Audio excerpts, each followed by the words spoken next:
37 साल तक ईरान के सुप्रीम लीडर रहे आयतुल्ला अली खामेनेई को अमेरिका इजराइल ने 28 फरवरी को मार दिया। इसके बाद उनके बेटे मुज्तबा खामेनेई ने उनकी गद्दी संभाली, लेकिन हमले में घायल होने के चलते वे कामकाज नहीं देख रहे हैं और 86 साल के दिवंगत नेता खामेनेई जैसी ताकत और रुतबा पाने के लिए अभी उन्हें काफ़ी वक्त लगेगा। ईरान के तमाम बड़े अधिकारी कहते तो हैं कि देश के सभी बड़े फैसले मुश्तबा के हाथ में हैं, लेकिन क्या सच में ऐसा है? न्यूयॉर्क टाइम्स की एक रिपोर्ट ने एक्सपर्ट्स के हवाले से बताया है कि ईरान में फिलहाल फैसले लेने में किसी एक व्यक्ति का हाथ नहीं होता है। ये काम एक छोटे लेकिन ताकतवर ग्रुप की सलाह पर होता है, जिन्हें बिरादरों का समूह या बैंड्स ऑफ ब्रदर्स कहा जाता है। बिरादरों के इस जुटान में कौन कौन है, उनके नाम हम आपको बताएंगे, लेकिन इससे पहले जान लेते हैं कि यहाँ तक पहुँचने में उनकी यात्रा क्या है और कैसे रही थी। बैंड्स ऑफ ब्रदर्स कहे जा रहे इस ग्रुप में ज़्यादातर लोग इस्लामिक रेवोल्यूशनरी गार्ड कोर यानी IRGC से जुड़े थे। IRGC को 1979 की इस्लामी क्रांति के बाद सुप्रीम लीडर की सुरक्षा के लिए बनाया गया था। सैनिकों के इस संगठन ने ऐसे बहुत से लोगों को बेहद कम उम्र में कमांडर से जनरल बना दिया जो अभी जवान हो रहे थे। वो अपने 20s के आखिर और 30s के शुरुआती दौर में थे। इन लोगों ने इराक और ईरान के बीच चले लंबे युद्ध के दौरान अपने सैन्य अनुभव जुटाए। युद्ध में इराक और पश्चिमी देशों का खूब सपोर्ट मिला। इस घटना ने उन्हें सीख दी कि ईरान को अपना रास्ता खुद बनाना होगा। वो इसी के हिसाब से ट्रेंड हुए। जब जंग खत्म हुई तो इनमें से कई लोग खुफिया और सिक्योरिटी एजेंसियों पर कंट्रोल रखने लगे। अभी के जो सुप्रीम लीडर मुज्तबा खामेनेई हैं, उनसे इन सब के व्यक्तिगत संबंध है।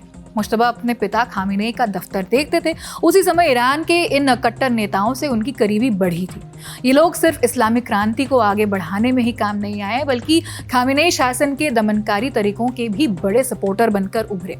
इनकी एकजुटता और पावर का अंदाजा इससे लगाइए कि सुप्रीम लीडर समेत 50 से ज्यादा बड़े ईरानी नेताओं की युद्ध में मौत के बाद भी अब तक जंग थमी नहीं है।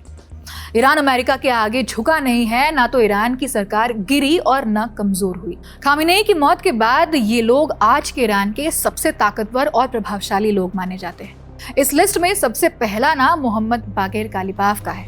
वो साल 2020 से ईरानी संसद के स्पीकर हैं। इससे पहले वो IRGC की वायुसेना के कमांडर थे।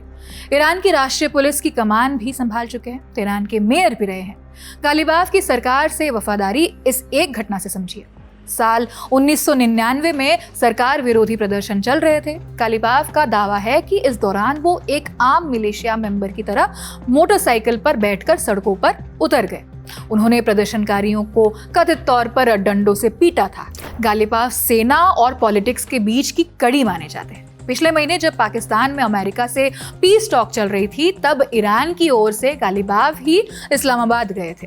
Ahmad Wahidi band of brothers के दूसरे सदस्य हैं। वो पूर्व खुफिया अधिकारी रहे हैं।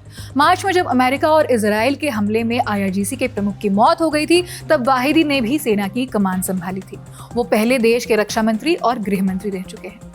अहमद वाहिदी 1988 में कुद्स फोर्स के कमांडर बने थे। इसी दौरान 1994 में बुएनस एरीज में एक यहूदी कम्युनिटी सेंटर पर हमला हुआ था। इसमें 85 लोगों की मौत हो गई थी। माना जाता है कि कुद्स फोर्स ने ही हिजबुल्लाह जैसे मिलिशिया ग्रुप्स को खड़ा किया। वाहिदी पर इन ग्रुपों में हिंसक और आतंकवादी रणनीतियों को जगह देने के आरोप भी लगे हैं। मोहम्मद अली जाफरी 2 स्टार जनरल है। वो ईरान के सुप्रीम लीडर के सैन्य सलाहकार भी रह चुके हैं। अभी तो उनके पास कोई आधिकारिक पद नहीं है, लेकिन 2007 से 2019 तक उन्होंने रेवोल्यूशनरी गार्ड्स की कमान संभाली थी। ये उसके सबसे लंबे कार्यकालों में से एक माना जाता है। साल 2015 में जाफरी ने ही कहा था कि रेवोल्यूशनरी गार्ड्स ज़ायनी शासन के अंत तक लड़ाई जारी रखेंगे। जब तक इस बुराई के प्रतीक को पूरी तरह खत्म नहीं कर दिया जाता, वो चैन से नहीं बैठेंगे। मोहम्मद बाक़िर जोलगद्रन भी सेना और ईरान की राजनीतिक व्यवस्था का मेल है। उनकी पहचान एक स्ट्रिक्ट लीडर के तौर पर है। मार्च 2026 में उन्हें सुप्रीम नेशनल सिक्योरिटी काउंसिल का सेक्रेटरी बनाया गया। इससे पहले ये जिम्मेदारी अली लारिजानी के पास थी। उनकी इजराइल अमेरिका के हमले में मौत हो गई। ये तमाम जानकारी जुटाकर स्क्रिप्टिंग की है मेरे साथी राघवेंद्र ने। मैं हूं आकांक्षा गोगोई। आप देखते रहिए द ललन टॉक। शुक्रिया।